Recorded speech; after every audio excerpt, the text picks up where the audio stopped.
Okay, before I get started, I just want to remind you all that this list is only my current opinion. It is completely fine if you like some of these cats, and I completely expect you to disagree with me. Also, I would like to remind you that this list is not most evil warrior cats. I see a lot of people putting cats on their worst list because Thistleclaw made Tigerstar evil, or Breezepelt attacked Jayfeather, or Millie yelled at Blossomfall that one time. No. My list is not about judging the morality of these cats. This is only about whether or not I enjoy reading and learning more about these characters. They are only on the list because 1, they're boring and their development is repetitive. Or 2, their motives don't make sense. I only really hate one of the cats on this list. So, let's get started. Here are my top 10 worst Warrior Cats characters. Number 10, Leafstar. I really do like Leafstar. I was just really disappointed by her. She has many interesting things going on with her emotional development, but in the big picture, it really wasn't executed well. Her emotional instability was dragged through 2 entire books and became very tiring to read about, and her death was far too predictable to be sad. Also, her super edition is really unfocused and messy. I don't hate Leafstar. I just don't really enjoy reading about her.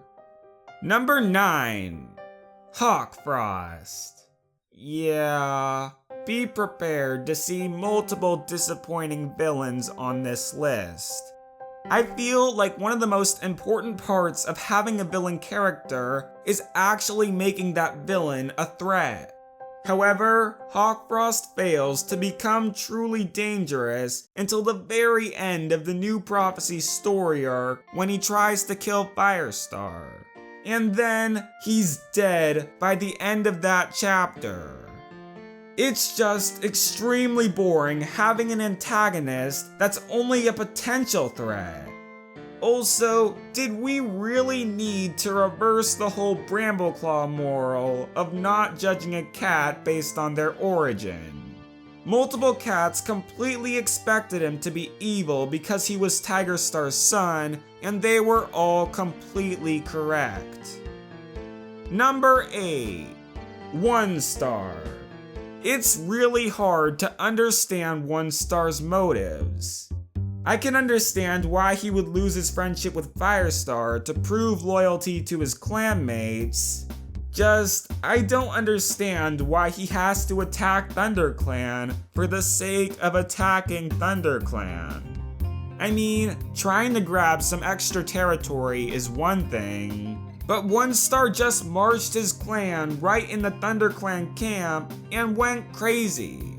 Now, this would be fine if OneStar was later developed into a villain, but that doesn't happen. That is the end of his aggression. One long battle drawn out for over 50 pages without any deaths or stolen territory.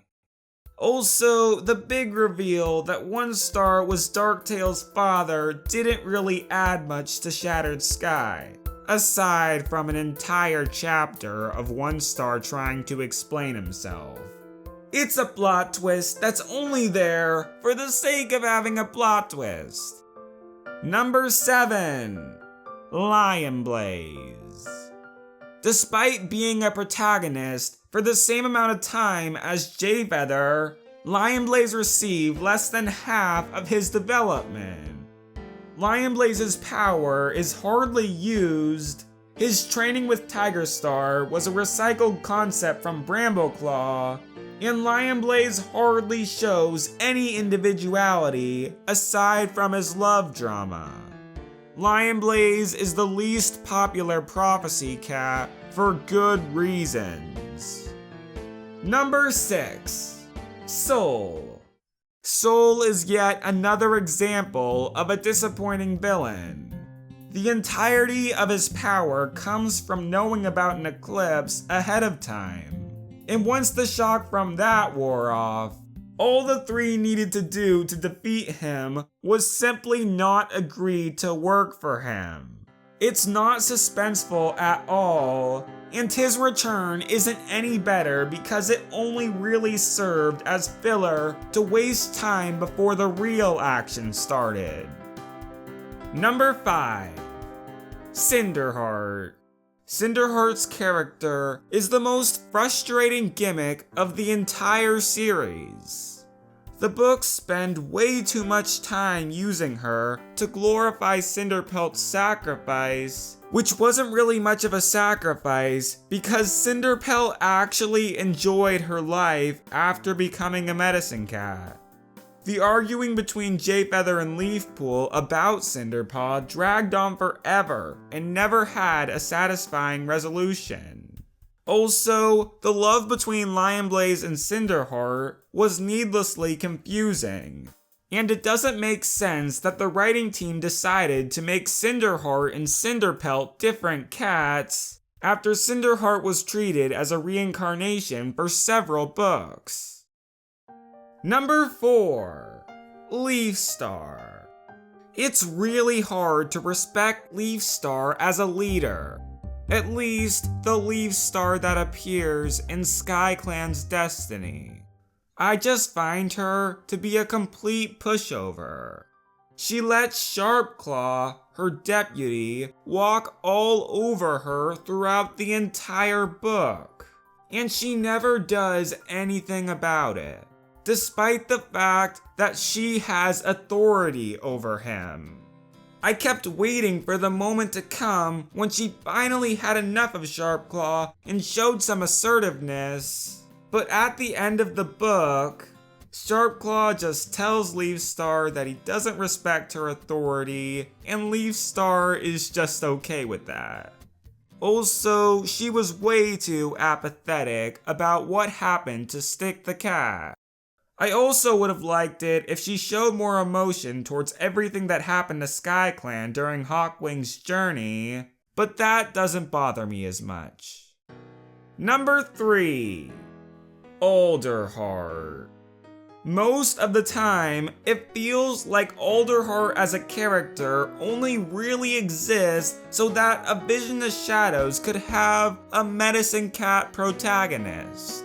And unlike Jayfeather, Alderheart really doesn't have any gimmick to make him more interesting. As a result, he just really comes off as a dull protagonist. He never takes any risks. He is hardly ever responsible for creating or solving any of the conflict in A Vision of Shadows. And he never shows any motivation for anything he does.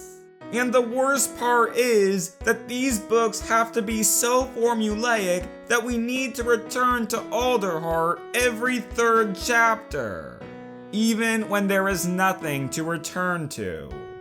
Alderheart has gotten progressively less interesting over A Vision of Shadows. He started out as the hero, then his relationship with Twigpaw was in focus. Then he just sort of sat around and worried about the prophecy. Now he basically just watches all the other characters do stuff. They even had to shove in another forbidden romance in River of Fire just because they had no other way of filling Alderheart's required chapters. At this rate, Alderheart's chapters in The Raging Storm will likely be about him breathing. Number 2. Ashfur. I feel like Ashfur is the perfect example of sacrificing reasonable storytelling for a plot twist. Now, I'll admit it. Ashfur's big betrayal was an amazing business decision. It is still one of the most talked about moments in Warrior Cats.